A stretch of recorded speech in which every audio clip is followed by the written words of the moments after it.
तर सरकारच्या चहापानावर विरोधकांनी बहिष्कार टाकलेला आहे। महाविकास आघाडीच्या पत्रकार परिषदेमधून ही माहिती दिली गेली। सर्वसामान्यांचे प्रश्न सरकार सोडवत नाही म्हणून चहापानावर आमचा बहिष्कार आहे असं भास्कर जाधव यांनी म्हटलंय। लाडकी बहीण योजना, शेतकऱ्यांची फसवणूक, कायदा सुव्यवस्था यावरून सुद्धा टीका करण्यात आली।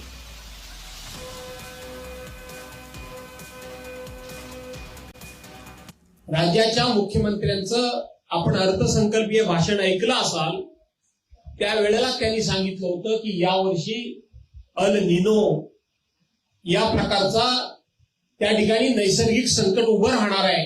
मग हे जर तुम्हाला इतके अगोदर कळलं होतं तर या राज्यातल्या नागरिकांना या संकटाच्या झळा पोचू नयेत याकरता सरकारने कोणतीही उपाययोजना केलेली नाही आणि म्हणून अशा सरकारच्या मांडीला लावून चहा पिऊ शकत नाही आणि या चहापानाला न जाण्याचा आम्ही निर्णय घेतलेला आहे।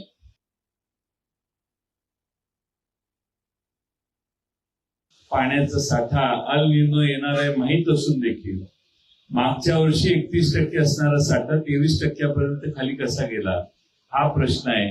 पाण्याच्या नियोजनाकडे सरकारचं लक्ष नाही।